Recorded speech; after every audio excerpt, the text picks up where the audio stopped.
So guys, I think remember to write the login. We are using this file, this constructor file, which is present inside my root like folder. That means my CNN classifier. And in case the machine learning, I was using this ML project. Okay, ML project folder. Inside that, we are having a constructor. So let's write the login inside this file. And I already told you if I'm writing login inside this file, so what would be the advantage? Okay, because I can easily import that. I don't need to write too many import operation. Okay, this is the main advantage here. So let me open this file and let me mention it here. So this is my custom log. Okay, I have prepared. So you can see this is the login string. It will create a log folder inside that running log.log file.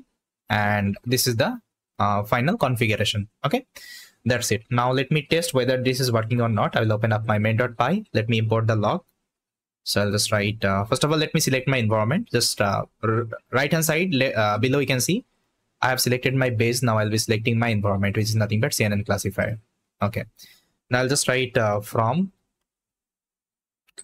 CNN classifier. Now see, CNN classifier is suggesting because this package has been installed as my local package. Import logger. Now simply just write logger.info. You can give any message, let's say welcome to CNN classifier. Now if I execute this line, python main.py, you'll see that log folder has created inside that running log.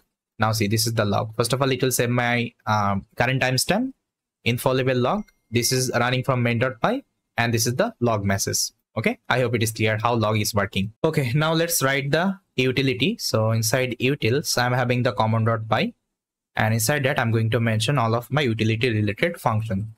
And I think you already know what is utility function. That means the function will be using frequently inside our component.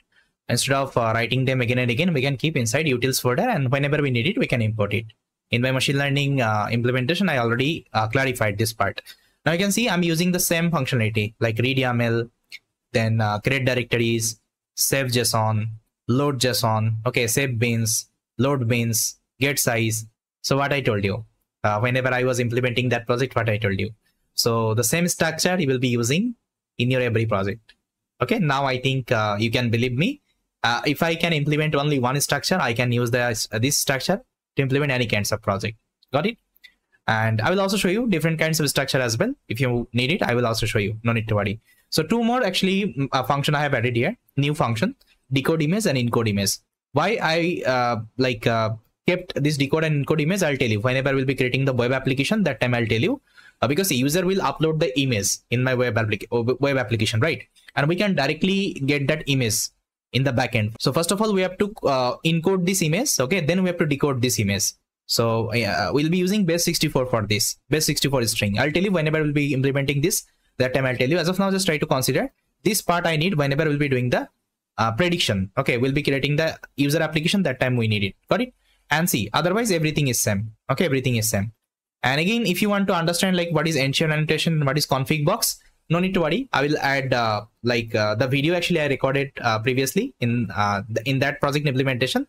So this video I'll just try to add here. So this video will give you the entire understanding like what is ensure annotation and what is this config box. Okay, why are we using with all of my function? Okay, so let me show you this part actually why this ensure annotation and config box is required. So for this, what I will do, guys, I will open up my resource. So you can see there is a resource trials.ipynb I have created. So inside these trials, we'll be doing the experiment. Like we'll be learning why we are using this at the functionality. Okay, these are the thing. Now let me first of all select the kernel. So Python environment, I'll be selecting my ML project. Okay, it's fine. Inside that, first of all, I'm going to create so inside this resource folder, I'm going to create a YAML file. So let's say I'll give it as test.yaml. And inside this YAML, I'm going to write some content. Let's say, first of all, I'll write the name. Let's say Bappy. Then I will also write the email. Let's say I'll add my email.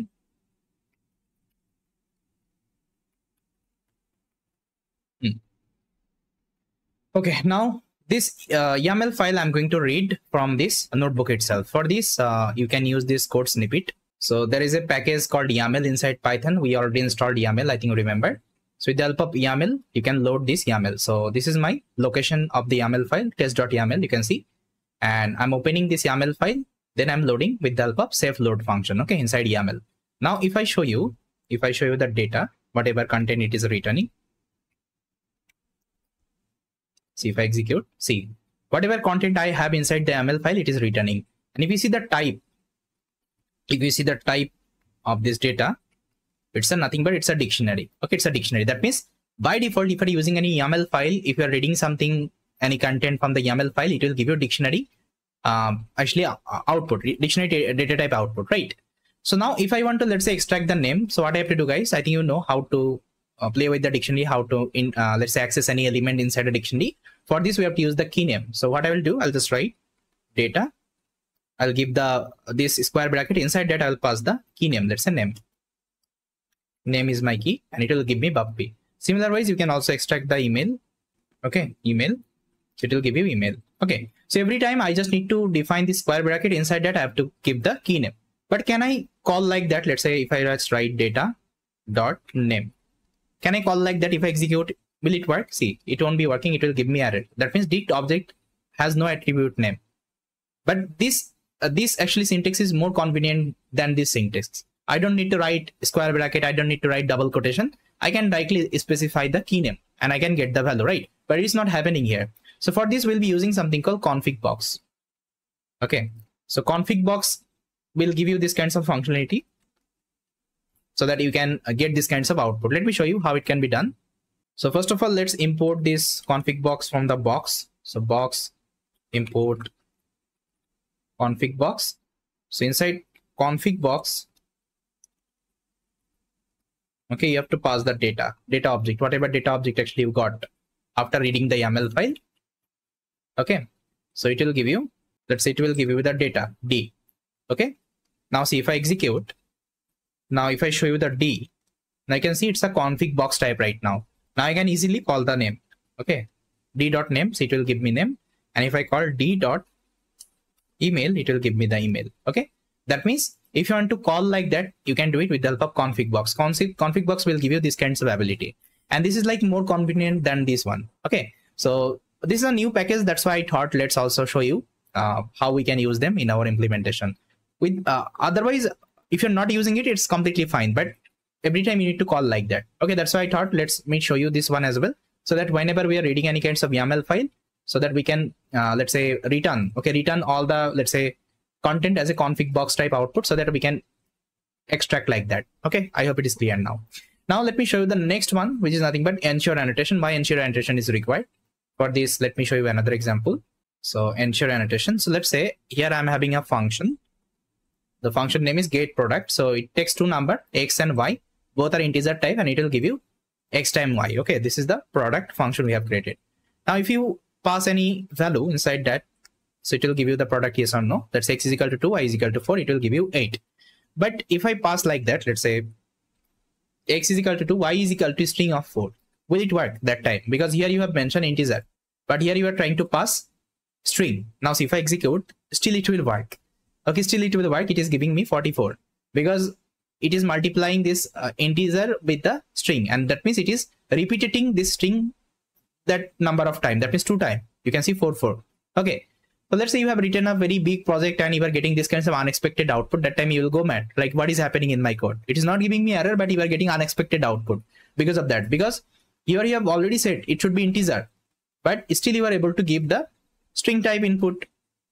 Okay, it's not actually fair, right? So to overcome this issue, actually we can use one package called ensure annotation. So inside ensure, we're having the ensure annotation functionality. So let me import it. Then whatever function you have written, only you just need to add the decorator. Okay, so ensure annotator decorator on top of the function. Okay, now see what will happen. Now if I try to give the integer, it will work, but whenever you will try to give the string, it will throw you error. So it is throwing error. Argument y type class string, function object does not match annotation type class int. That means here it is expecting integer type, but you are given the string type. Okay, that's how we can fix these kinds of small error, and we can make our code more robust. I hope it is clear now. So guys, I think you saw like what is ensure annotation and config box. And for exception, I think you can see I'm using box value adder. That means box library I'm using. You can also create custom exception if you want. but I'm going to use this library itself. Okay, this that's it. So yes, we are done with our utility exception and this one login. Now I'll show you the project workflow. Okay, like which file you have to change first, which file you have to change last.